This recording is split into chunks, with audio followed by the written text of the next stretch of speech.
This video will cover how to determine if a matrix is one-to-one, onto, or both. First, I will go ahead and tell you the quick answer to this question. The quick answer is to look at the number of pivots. If we have a matrix here, and these can be any numbers whatsoever, and then we row reduce it. Let's say we row reduce it and it comes out to be something like this. If we have a pivot in every column, which we do here, that means that this matrix, or the original matrix, is one-to-one. If we have a matrix here and we row reduce it, and we have a pivot in every row, which we do here, then the original matrix is onto. So if you have a pivot in every column, it's one-to-one. If you have a pivot in every row, it's onto. That's the quick answer. If you would like a more in-depth explanation to this and a nice way to think about this intuitively, please continue watching and I'll go over that right now. So in order to fully grasp this concept, I'll just be going over information from this page over here. This is a really, really helpful page. The link will be in the description if you want to take a look at it. So in order to fully grasp this concept, it's important to know, be comfortable with terms like domain, codomain, and range. So for domain and codomain, these two will always, or almost always, be given to you. And if you, especially if you get something like this, so the codomain, or the domain, is always this part. This is the domain. And then the codomain is always this part. It won't tell you the range up here, but it does give you information about the codomain and the domain. And that's all this notation is supposed to give you. It's just supposed to give you information about the domain and the codomain. So if you ever see that, that's all it does. So you may recall that the domain is the set of all the possible inputs. And that's exactly right. That's the perfect way to think about it. So let's take a look at this example right here. So the domain is all of the possible inputs here.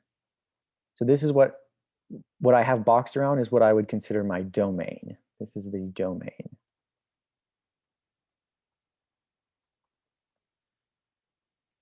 And for the codomain, it's very similar to domain. It's just the set of all the possible outputs. It's all the possible outputs. The key word here being possible. That's the key word, right? All of the possible outputs. That's going to be important when we get to range. And let's actually talk about range right now. So the range is going to be the set of all the outputs that actually get mapped to. Right? So that's the key difference. For the codomain, it's all of the points you could possibly map to. For the range, it's all of the points you actually map to. And that, being able to differentiate between the range and the codomain, that's a really important idea, especially when it comes to determining whether it's an onto transformation. So here we have the domain. Since the domain is just a plane here, I would say that the domain is R2 because it's a plane, right? A plane is R2. Over here on this side, the codomain, I would say because, and I'm looking at these three axes here, I notice that I have an X, Y, and Z axis. That means that my codomain has dimension 3, or R3, all of Euclidean space, right? So what this entire transformation is doing is it is taking points from R2 and it is mapping them to points in the Euclidean space in R3, right? So all of the possible points that I could map to are in R3. That's all the possible points I can map to, right? I could take this point and map it to a point like up here, right? Or I could take it and map it to a point down here or over here, right? I could map it to any of these points in 3 dimensions, right? But the difference between codomain and range is that I don't actually map it to all of the points in R3. What actually gets mapped to is just points in this plane here. And it's a little bit hard to see. It's a little bit bright or lightly colored, but kind of outlining the points, the mapping points, right? So this point over here gets mapped to this point over here. Similarly, right, y gets mapped to t of y, and z gets mapped to t of z. Right? All of these points get mapped to another point in this plane. This plane right here is what you would consider your range. Right? These are the points that actually get mapped to. Right? I do not have a point that exists down here. So this point I would not include in my range. It is included in the codomain. So you can see that the range is it's always going to be either equal to the codomain or smaller than it. In this case, the range is smaller than it, right? The range, because the range is a plane, the range, you would say, has dimension 2. It's R2, right? If you wanted to kind of write out the transformation like this, you would say that this is a transformation mapping from 2 dimensions, and it's mapping to 3 dimensions, right? Remember, this represents the domain, this represents the codomain, right? Now, neither of these tell me anything about my range. My range is going to be either equal to R3 or less than R3, one or the other. So it's always going to be less than or equal to the codomain. Right. So being able to know those terms, that's a very important idea here. With that, let's focus on determining whether a matrix is one-to-one. So with this, this gives us a nice example of a one-to-one matrix. Right? We can see that every 1 point maps to exactly 1 point in the codomain. Right? We have 1 point in the domain, and it maps to 1 point in the codomain. Right? And that happens for all of these. So that would be considered one-to-one, right? 1 point is mapping to 1 point, right? Now, what wouldn't be considered one-to-one, let's say I had this point, this y point, let's say instead it mapped to right here. Let's say it mapped to the t of x. Then I would have 2 points mapping to 1 point. You could consider that's like saying it's 2-to-1.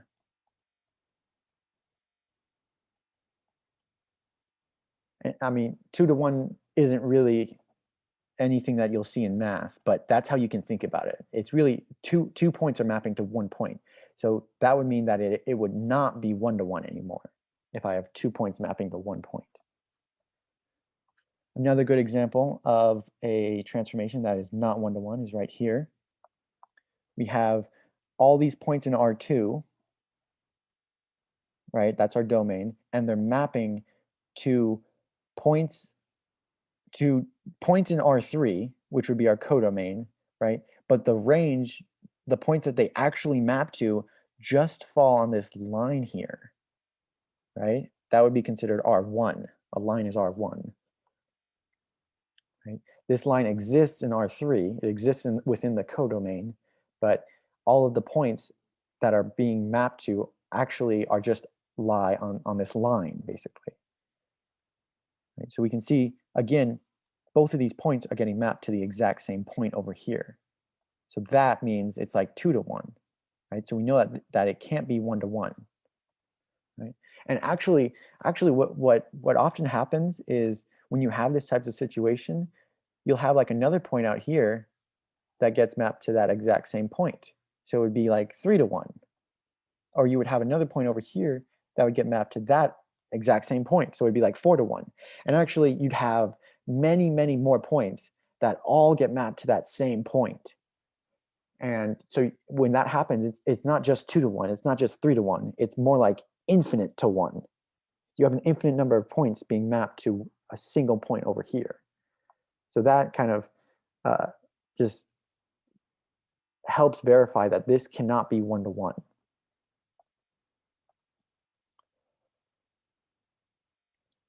All right, and with that, let's go on to these theorems. These theorems are actually really helpful. So if you want to determine whether your matrix is 1 to 1, you can use the fact that the following statements are equivalent. So T is going to be 1 to 1 if A has a pivot in every column. And that's what I said at the beginning of this video. So if you can verify number 6 here, that also implies number 1. And that works vice versa. If you know that it's 1 to 1, that also means that it has a pivot in every column. And you can actually use any of these actually, maybe 2 through 7, to verify that it's 1 to 1, right? If you know that the columns are linearly independent, you also know that T is 1 to 1. Or if you knew number 4 was true, you would also know number 1 is true. That's how this works. So all of these, just knowing one of these implies the rest. So that's why it's helpful. Now let's go on to some examples. So we have a matrix here. Right away we can tell, because it has a pivot in both of these columns, right away we can tell that this is going to be a 1 to 1 transformation. Right? And the reason why I'm using this website is because of the interactive graphs that they have here. So this is the whole point of the video, is to show this, right? We can see that if I move this point around,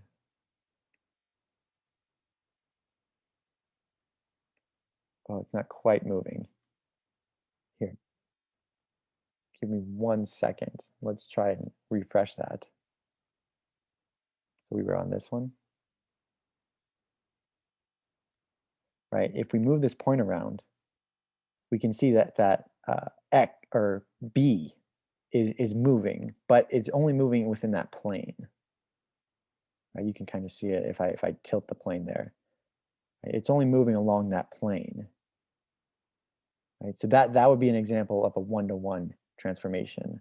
All of the points in the domain R2 are being mapped to a single point in the codomain. You don't have multiple points getting mapped to the same point.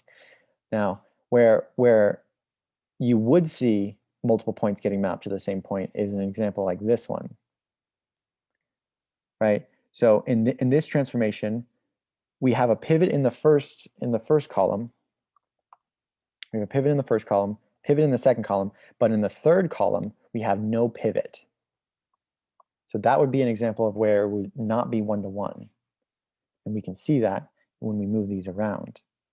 So I can move X up and down, and you'll notice that point B doesn't move at all.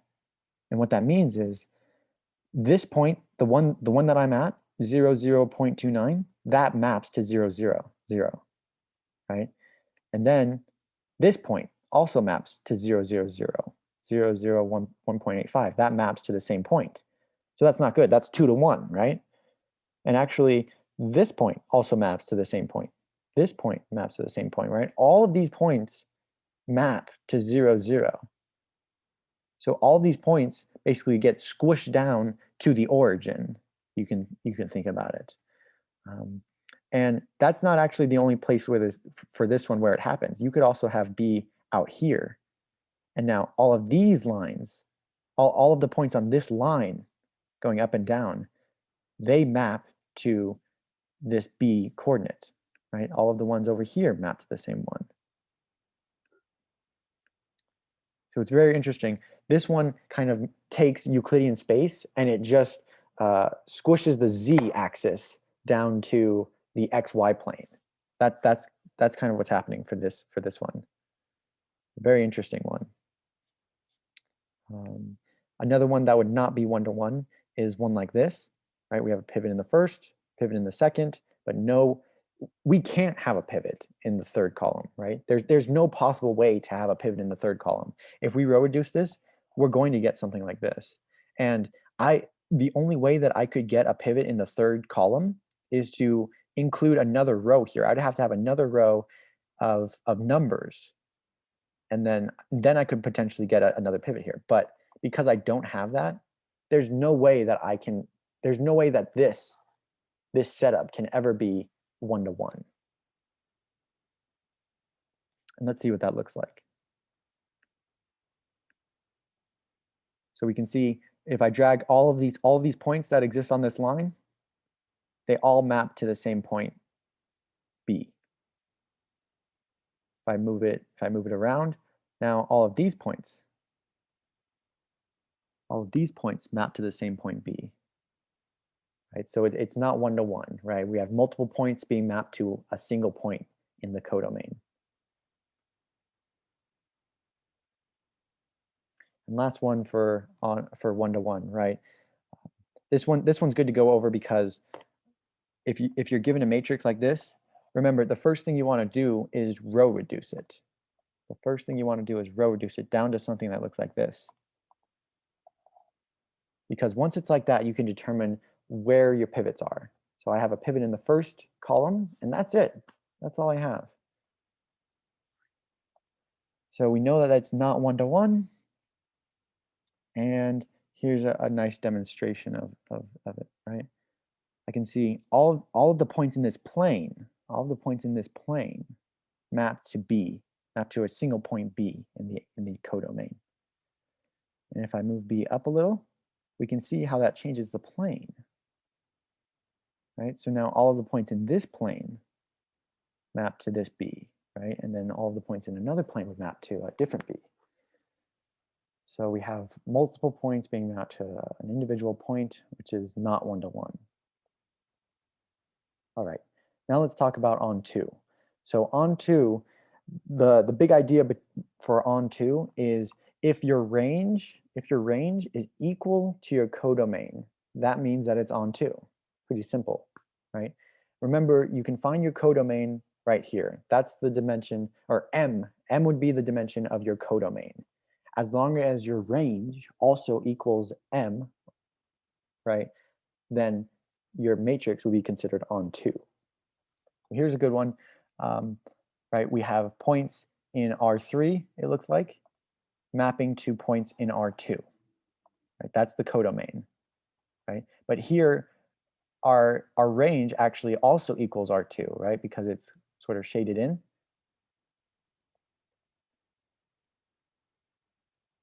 So our codomain equals our range. Right? Our codomain here would be R2, and our range here would also be R2.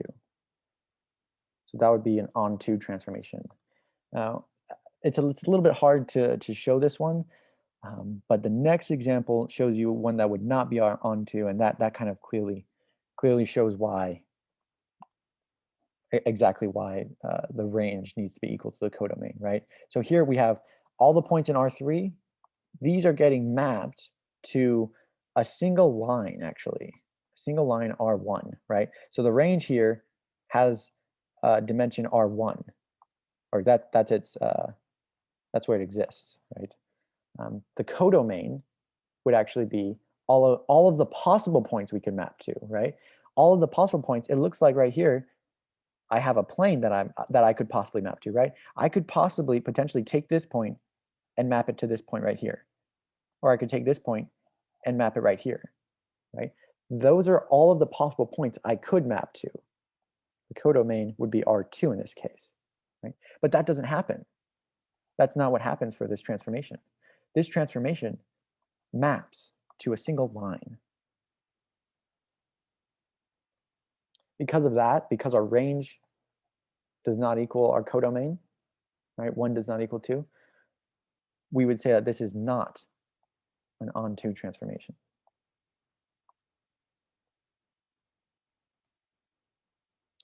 Again, here are the theorem. Here's the other theorem for the onto transformation, right? If you can prove any one of these, then they prove the all of the other ones, right?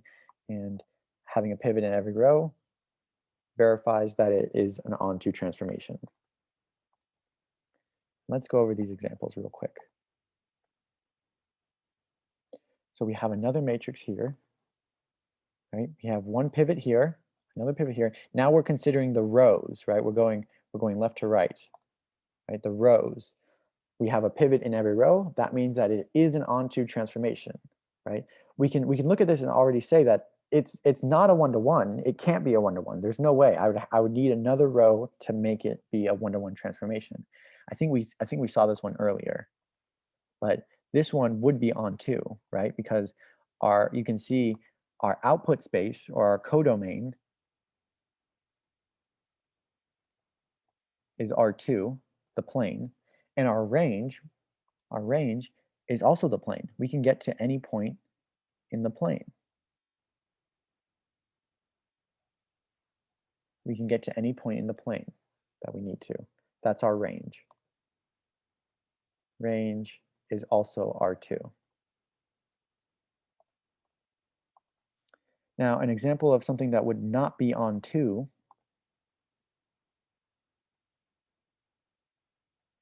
right? Here we have a pivot in the first row, in the second row, but not in the third row, right?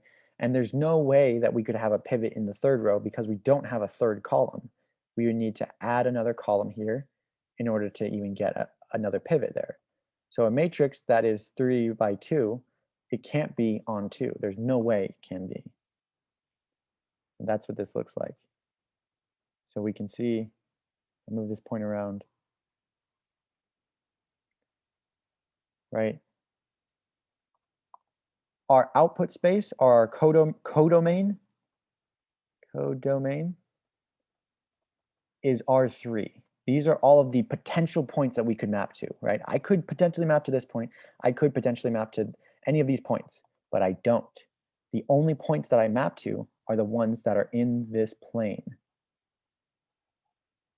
In this plane. That's my range.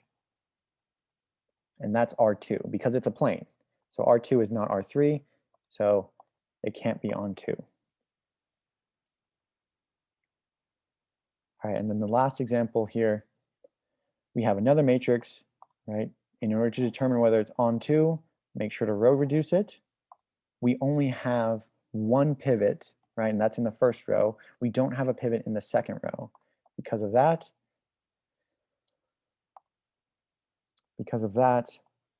we know that it is not onto, and we can see it clearly here. We are only mapping to a line, right? But our codomain is R2, the plane, and our range is simply R1. So it can't be onto. And that is pretty much it. Here are the comparisons. So take a look at that, if you will.